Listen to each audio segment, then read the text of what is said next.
عاود هذا عاود هكا يمكن انا روسنتي او مش هقانا We are initiating an attack on اي Alpha برا 1. We have captured all of Charlie Sector. باتل فيلد في كلمة في السيرة ده وشي عايشون والله يكون حاتم مردم زعا ورا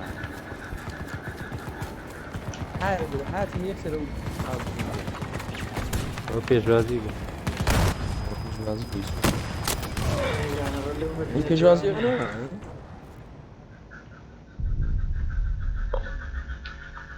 انا شو كوا تانكا كتان بينيا Our enemy controls the battle. شارع زنجيرة They've جاي conquered بس more sectors.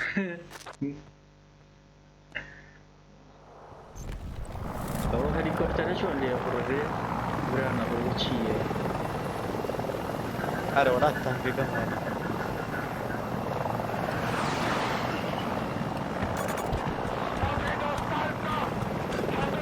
ورا ورا ورا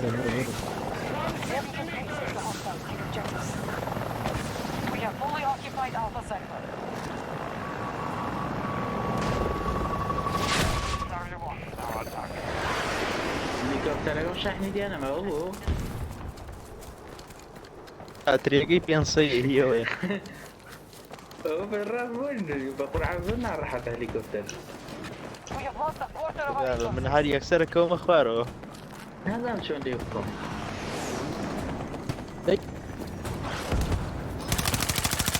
ايوه خير نيجي ولا يد مغزان ولا في شيء وين نقول أنا رزقنا هو تقانا باش والله بس في شكل خطر قلنا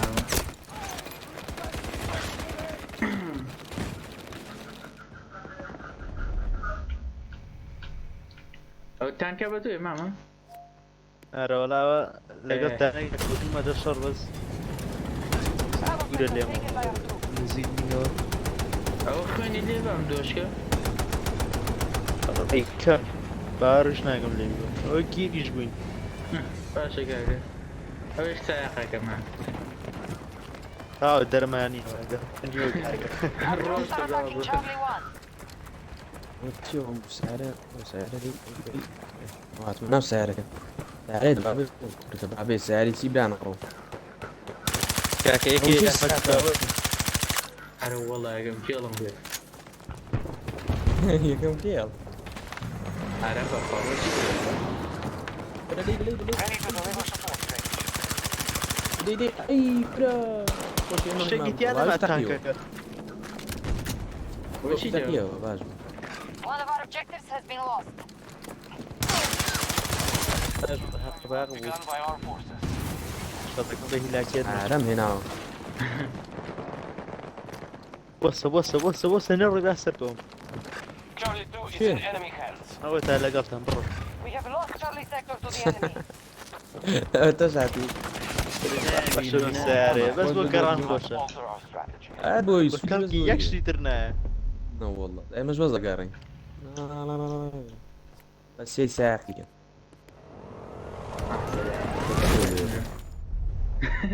لو من واحد جاي Charlie 1 attack begun by our forces. اگر هروا بقوت برون يعني جماعة كمان بقوت برون اي بينو خومان ناس بيقول خومان جاري خومان قرم نومي لدي لو سعر الزور او هذا الشيء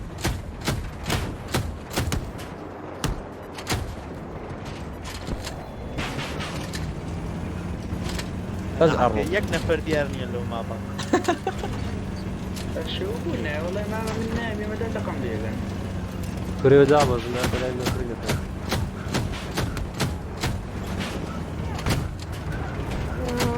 Our forces are attacking. ما تشكو بكيو روي برا والله هذا برا برا برا والله تدعم قريبا من اللي ايدي عم بيونا كوفي التانكة روح حكي روح حكي ضمنيها وين نیارەکەم کردو برە من بۆ ئیدو سەرێک مێنە نوا ئیدوی دەگرم والله انا خويا شكي برجع وبر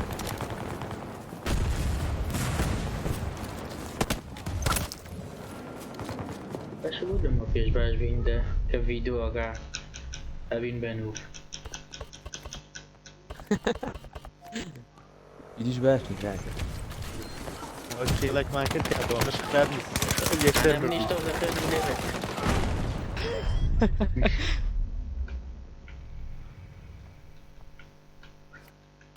کێوە تانکەی دزی یەکێ تانکەکەی دزی اول شيء قال لنا وجه ئەی ئەو چێ بوو بۆ لەم دەدا اقول من نوم لا دواء لا دق ماني كوش ئەیوا هەمدانی و تو ئەوەی ئەبزام هەرچێکتان مردون وایە بس وش تقول لنا Hostile وجه reinforcements.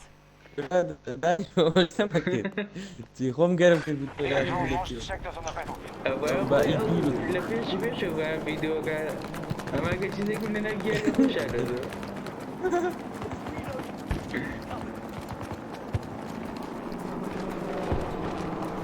بۆ چێ دەبابی بێ Echo sector has been conquered by the enemy. وەڵا دەبابم پێ ئەویدار توای لە ئێستا لەنەوە دارستانەکە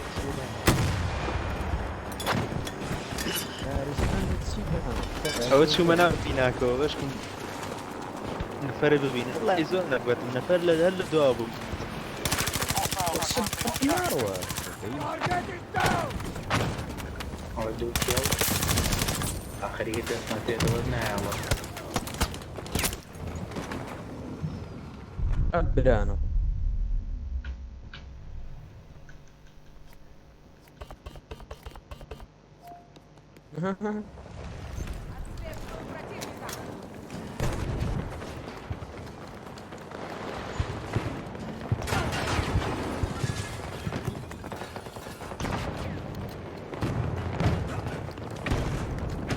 ئەوە چییە لێ بەس سەگێکی ڕۆڵگوتین کوشت هاکێ خويا شكرا ما باش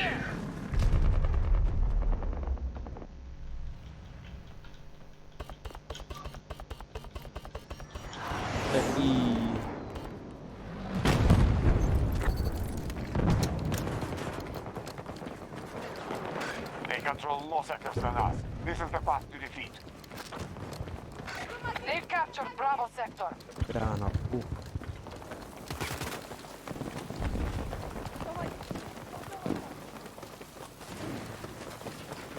Hostiles Oh, invading shit, all of are our you- objectives.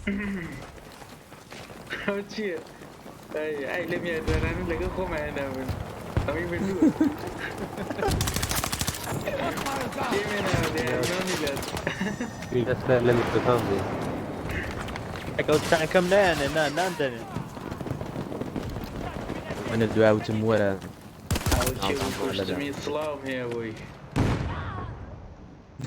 هەمووی خەتای سنجورە سلااوێک. حکوومەتەکەن جورە سلااوێک والله اذا سلام عن هي زخمه والله سلام عن الله عليك. هي Enemies assaulting Charlie 2.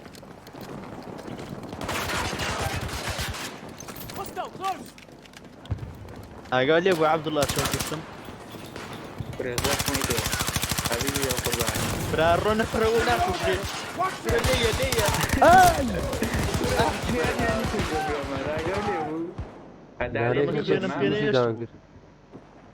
برسية شوارع كان بو خاطري خو وەرن هەر لە سیەکێ وەرنەوە لە سی دوم جارەبا دوو نەفەری لێ بەشکم بیان کوژم ورن ما جاري تريجي في ورن من لەو لاوە بۆیان کەچینە سەهاتێکمان کوشتەوە ئەوە چیە کێڵ أو من مكيال الزمان مكيال منا كان هذا لا تجدون أي أساس شوێ قڕعەنگیان أكبر أنا الروش شو رومانيا والله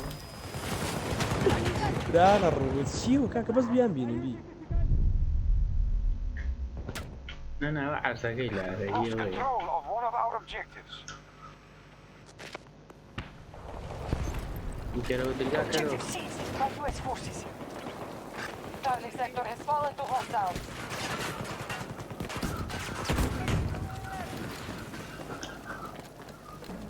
هو التانك كم هنا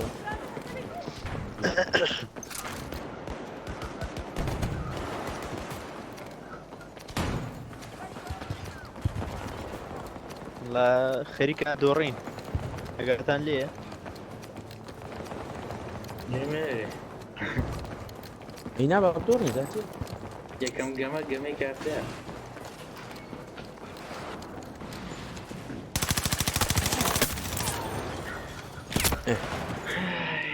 ديار مين بقران انا الزور عندي في النظر. شغلة كيتو نمريتو مستحيل حر أبي أكثر بكل شنو ودوار اي والله رقص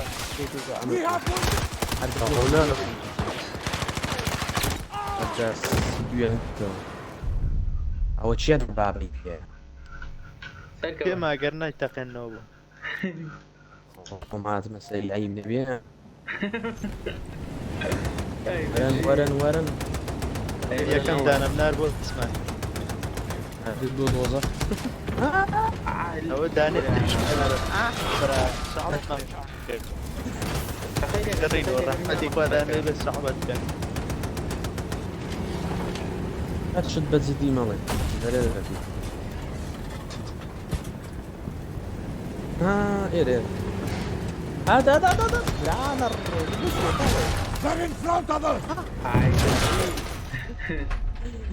والله تاختي كردي والله حياة We cannot sustain والله any جبان لا أنا بان بينك ما هات قبل هو. ما نزور نوبن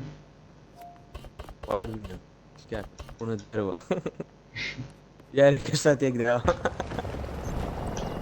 انت شو انا قرن Turn around. اول شيء انا Press the engagement. Our troops have secured Alpha sector. كل او هاك هو ما لا تبغى قاعد خواه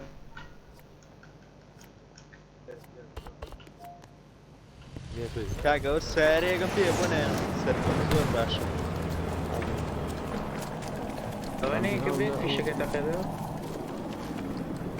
لا انا ونيا والتانك ويا بس لولا ريبي ونيا كان كبريت في جودة لا مزبوط قسم لقلا لنا ونيا We now control more sectors at the end.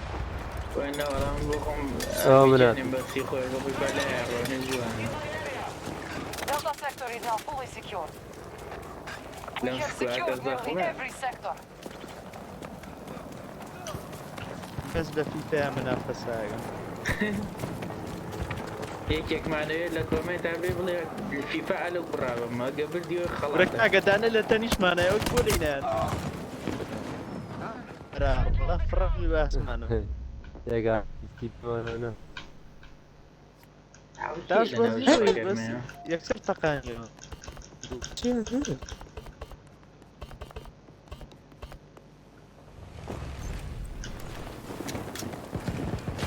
فريق عدو Contact Charlie 1.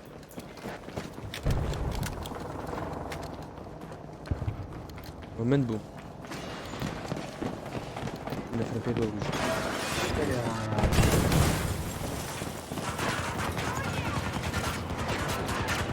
They have complete control on Echo sector.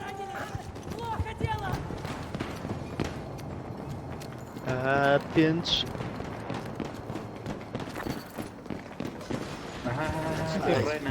اودو نفعي او صفر يا سجل يبي بينه American But forces then have you lost keep this it, battle.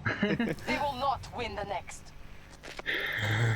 دي فايت نوا ام يا خوم نو ما بريا شو كم بيا دي كده او خوم ده منيش من نبو كاكا من عقيني اخو تنزل من لا بنزاكيل وشيسكيل نعم اخو تأكيد كوام هذا البرد كده لا مشاني سي من بوجلس لاعي دو كيلم كده من بأسيسة كان يشوف إنه يكلم كذا أخبار أسيسة كان لا أجدك يلا. يبتشنا من يده جدا كيلم كده بهمو ما نوتشل مان كرو والله انا هذا زخمي قال له كوي قشتي بخيني توا. اما في حد كذا عبد الله شي كذا ابو بدر شي كذا من شو كذا او لا شو تبع شاكي هذا السر Now ستاركي we get serious. ازل وش شيء عود كيل بس هذا شش المرجع زال عبد الله حب المرجع برا كرديش كان من دراسة ما في دوام من بحسبهم بالله بس نعم يا ريا اجل ام يا ايش ما انه بده يا ريا قلت معنا بالدوري كنت ناسي ايش بس تقربنا بونيا هو داري والله قرمون بالله انه اخو خليك الرقم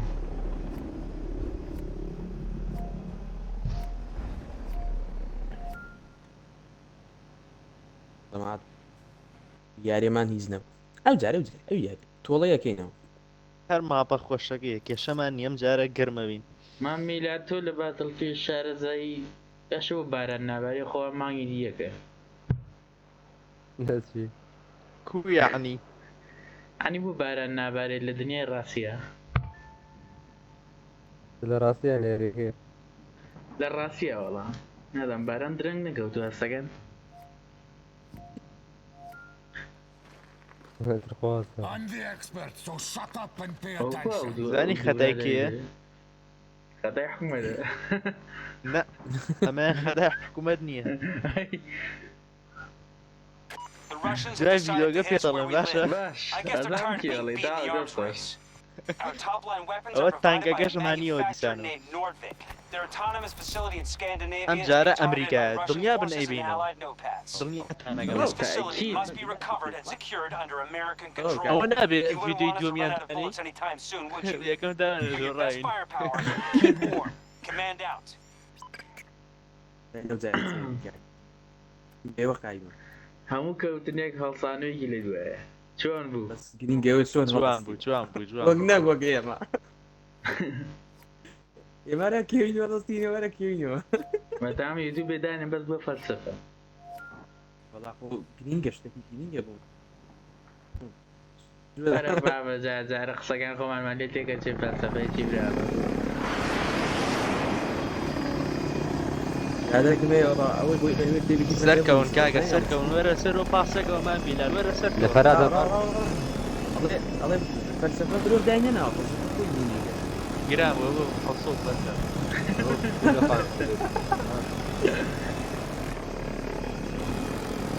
ڕکاگە بینێ بە دیوارەوە بین بە نەفەرەوە. زعما Lock down Echo 2. دۆزێتەمان ڕاستە و ڕۆینەوە سەریع بێ. برانە تۆ دريفت دريفت Lost sector alpha to the وڵای enemy. پیانێکی ناو کرد. ئەکسپلۆزیڤتر. لەیدەن لەیدەن ئەو هەلیکۆپتەر و تەیارە و شتانە هەر لێ ناخۆڕێەوە چییە داخیان زۆر ناخۆشە چاوێ بگەڕن ڕەحمەتی ئەو خۆیان لێبێ. سیانی شەما بەکوش لەگە خۆمە جوانە ڕێینەوە. برو بيك بيك لا یەک ئەوە سیارە لێ بەردەمانە. نفر نفر نفر ئەو نەفەری لە بەردەما سارەی سیکوێ هو نفر جدا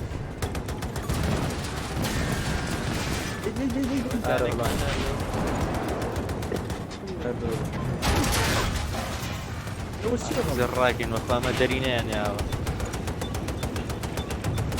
بەرا ڕوو دابەزن دابەزن. لا وزن لە من دابەزیم بۆ ئەبێ بەر لە عەرزەکەی Our ئەمردم troops have secured more sectors than the hostiles. مام چەگوە ناڕزایی دەرمە بڕە میم کێڵەکەیە. کێڵەکە میمە. چۆنی بەنگوە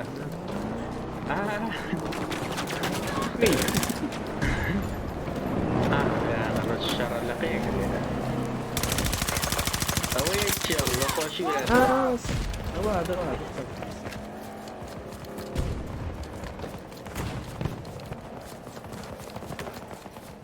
الله هو كان نكيد بمبي اي اول شيء في شكل سندوت يا فقزاني سكيبيا بکەیسی تێ.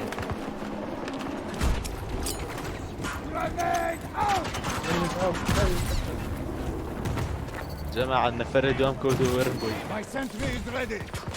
في داري بالرابط. بدي ما تعيش من الرجال. هو لو كشنا كتشاقو نفري دي راس مرة. جيب. أول شيء يا برام. Staging attack on Bravo 1. عم بلال برا قولنا برشلي والله وجدي. عوانا ياخذ زرق. أي بري لكم. Reloading weapon.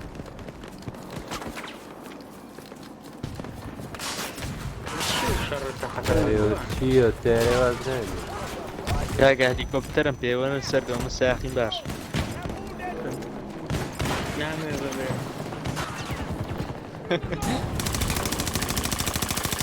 لا بس هي بم. كرفا وتعالى والله يزودي زعاسل Battle outcome looks promising. We control the majority of sectors. بابي قورين بس سنايبر بذاكين بوالين شي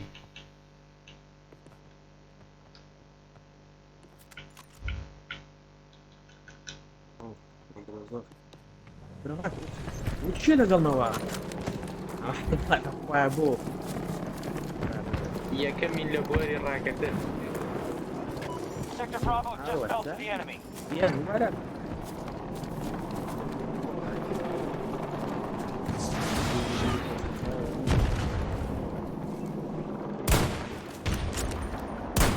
أو زارب زام سكون من ذات دي أو زارب زانم دي زرق. عيب.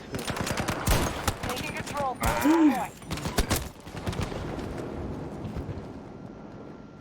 1. أصيب متأكد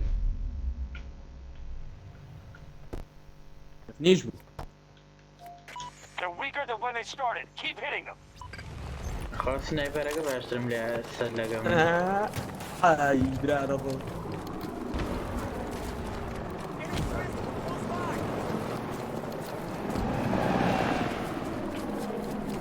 هذا فرق واحد. Charlie 2's been attacked. تعالوا نفرق بيكوجن That area. نفر زورة كذا بيكوجن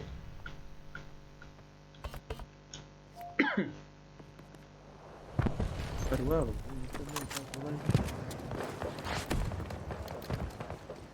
وسيلات. أنا يا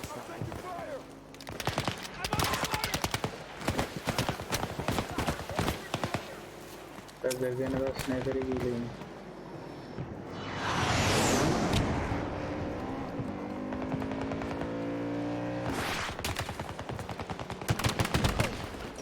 Leave me. It's not safe.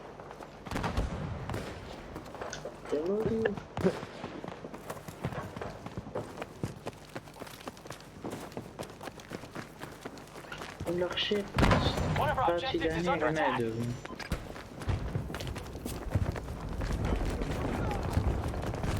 والله لازم شنو؟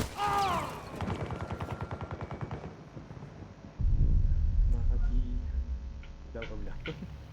Sector Delta has been secured.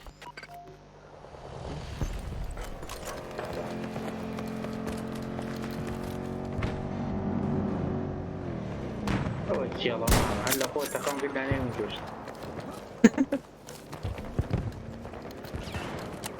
We just lost control of an objective.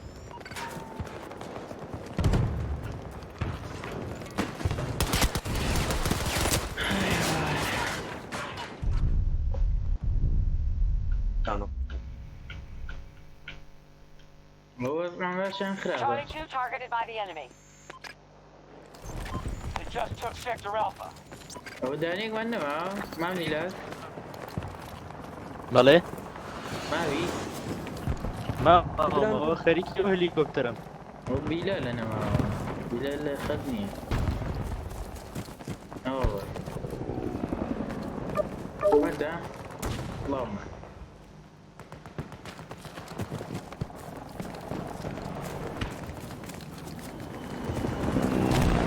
اساسي سيكي شمان قداش. طيب برام. بس هو من هم كبير ده لا حول ولا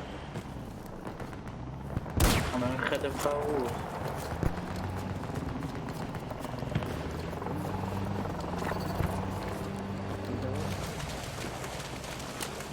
We control more sectors than the enemy, but this battle is far from over.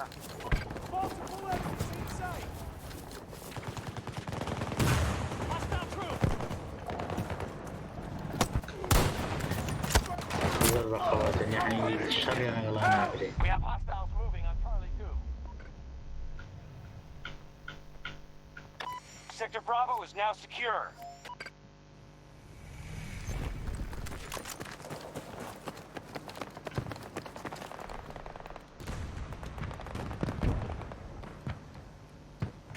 Enemy forces at half strength. وش بس شو ده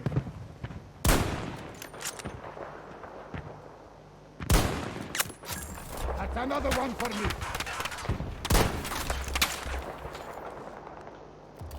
فيديو طاقر معنا. سي سي فيديو طاقر. لا والله بدي وما داين يلي فيديو طاقر. أتي قشط.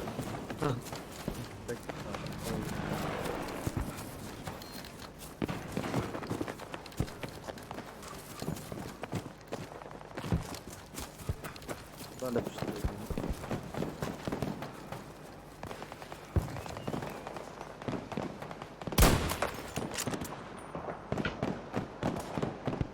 عامل سنايبر أقدر مقلبي أو سلة. اشتيجاك مقراو. قدام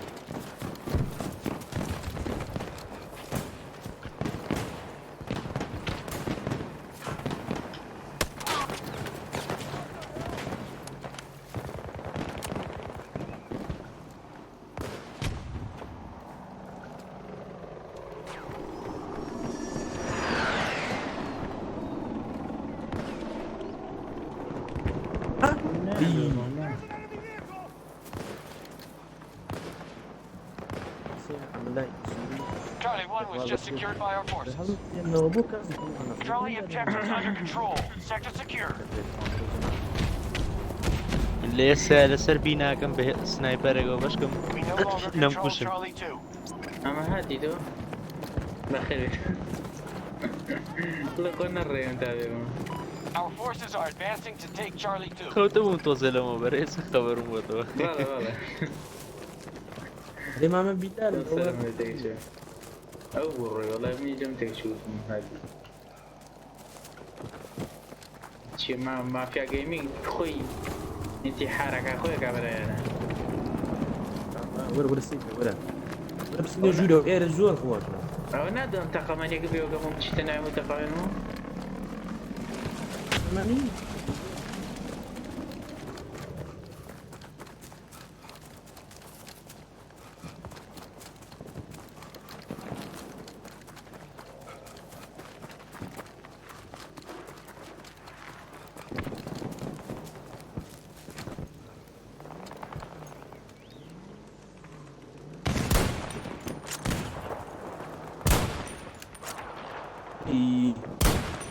وين زي سنتي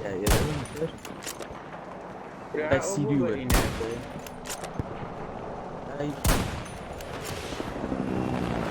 Sector Alpha has been secured.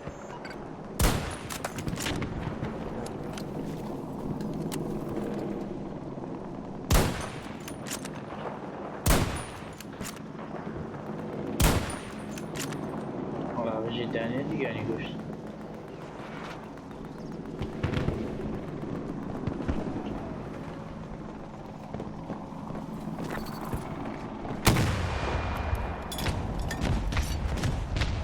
كوا لو شتو ولا شتو ولا شتو We control more sectors than they do. Make sure you defend our positions. نعم من نعم.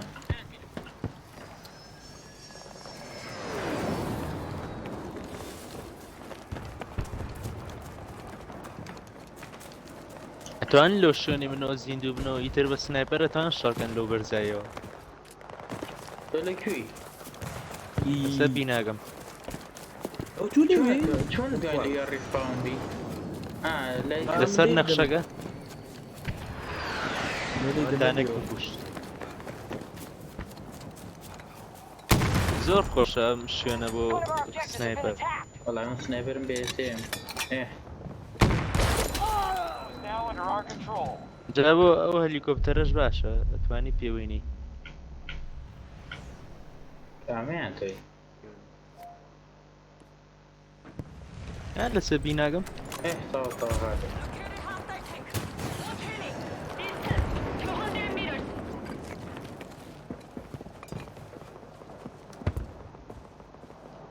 We were just forced off Charlie 1.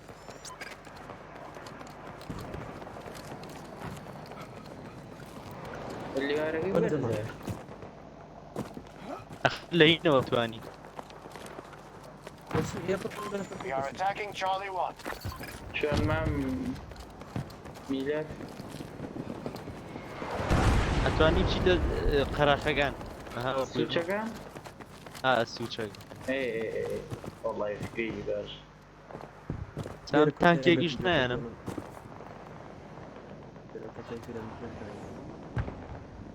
کۆتایی بێنی؟ باسی هینەکە تاو بێ یاریەکە زۆرە خێنێ مامان چونکی ناکەشم خاوە بەدڵی خۆ ئەو نەی نەماوە حەفتاسی ئۆفیسەکان حەفتاسیان نەماوێت ئەفسێن حەفتە لەسەری ماپەکەی مامە We now control more sectors than them. Keep it ئێمە up. ڤیدیۆکەش دەنانی Lock down an objective. هاكوري ليدا I need a transport sent to my location. عەبدوڵای هیچت کرد لەم Request سەرەوە received. Assigning vehicle now. وەڵا پیشەیەکم لێ بەدڵ نەکوژرا ئەبێت دوانی پێوەنێ ئەوەی ناخۆشە Sector Delta is under our control.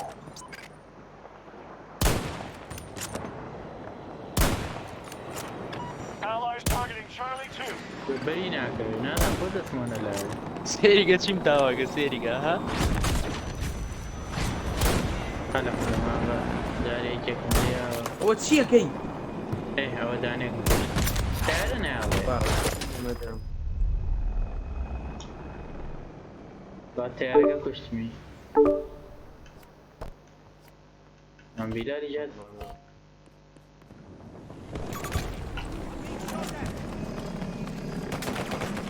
Our forces no longer hold Charlie 1. کێڵ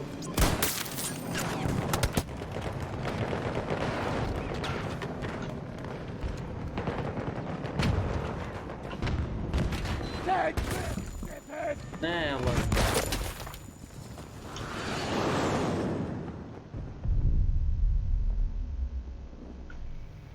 ئەزماوە لەسەر سەربانەکە من ماوم We control کورە the لێم majority of تێکەچێتێ sectors. Good ئەوانی job, دێت Nomads.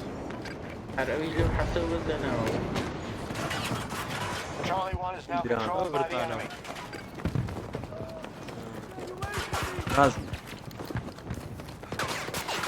عندي بنا ياك بژین Good work, Nomads. That was a hell گیانیان of بە a ئێمە fight. بۆزانی بالضبط عندك يلا كده بە ئەسیستەکە پێنج کێڵم کرد. قصدك يلا كده نكسر امام عبد الله السيزده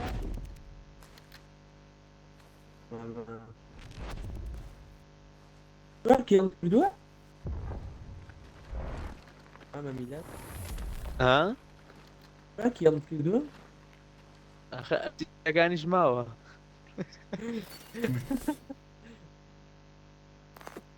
براو توني برا خوا دەمێگە نەم کردووە جارە بە تەواوی گەرم نەبووین ئێمە ئێستا گەرمە بین ئەو ڤیدۆکە تەواوەکە باشە کاکە والله زوري خان والله يدينا ما بدأ 30 دقيقة ئەڵا بە دڵی خۆمان بێت باشا ده صفوج بيت زعما عاد تفوش يجي بعد هرم دەم چستان لە یاریەکە بینی بیتاریبن دەگەنگات کەم کورتێکمانە بوو زۆر سپاسی برای خۆی ویستانش دەکەین کەوان پارێژەکەمان دابن انشاءالله دەمەوە دوای ڤیدیۆی جوانتر دانەین تر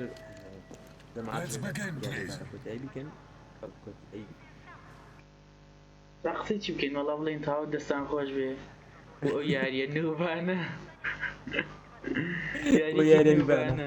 ئارە وەڵا تاوە مامە دەستەکانی خۆش بێ دەشتان ساغ بێ زۆر مەمنون خۆش بێ تا ڤیدیۆی کتە پاسان خوا سوپاس